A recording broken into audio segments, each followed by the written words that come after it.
Show me what it's like to be circling among the clouds, because without you by my side, I would be stuck here on the ground.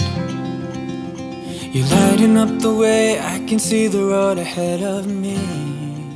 Actually, later years I have found out that it was my grandmother and my father that opened this restaurant in 1950, Horseshoe Inn. And it was called Horseshoe Inn because of the location, that bend right as you're coming up 211 toward Skyline Drive and the park is called the Horseshoe Bend. And he named it Horseshoe Inn, and it was a restaurant slash dance hall slash place slash home slash convenience store. It was just a couple of years ago, really, that a local historian, Terry Miller, who is also the curator for the Carver Center and Museum in Rapidan at the George Washington Carver Regional High School, did some research and found out that it was my grandmother and my father that opened the restaurant. People always talked about it as your mom and dad's restaurant, and that's all I heard over the years until this piece of research came out.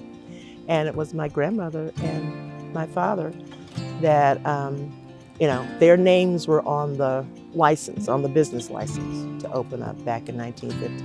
And I mean, it makes perfect sense. My parents didn't get married until 1953.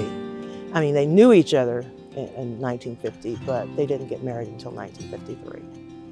Yeah. It was always fun to come to the park. My dad had a park pass for as long as I can remember, and he loved taking out his park pass. And we would, we'd go any time of year, mostly in the summertime, or when we had friends and relatives to come and visit. Of course, going to show off the park to his family and friends who would visit us. So we would be guaranteed to come to the park and go to one of his favorite spots. I think because he had ties here, he worked here when he was a young man. He and my uncle Lewis as well, Lewis Butler and Howard Butler.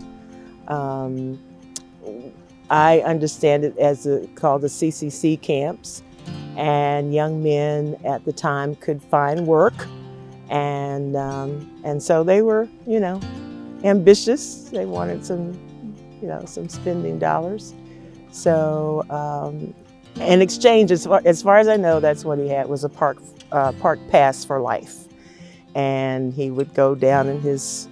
When we get to mostly here at Thornton Gap, we're at Thornton Gap right now, entrance, and he would get out his park pass, go down in his somewhere down in his wallet, and find this pass and show it, and it seemed to give him such satisfaction to be able to do that.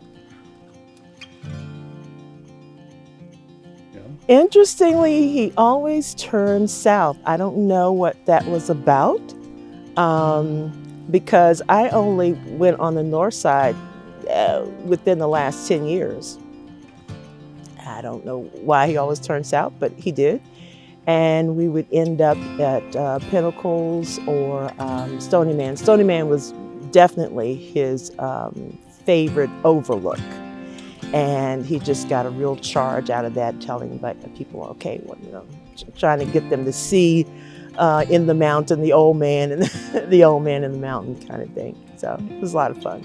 I have pictures of people standing on, some relatives standing on the ledge there, and us, having that nice vista from Stony Man.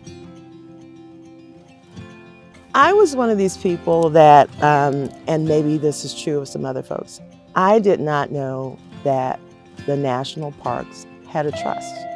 I never heard of the trust.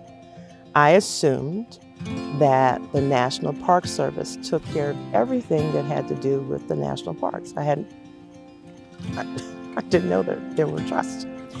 And so when I was introduced to the trust and understood the mission and that kind of thing, and being here and growing up here and knowing what it means to so many people and, you know, conservation, all of that, it just made sense. It made absolute sense to become a part of it.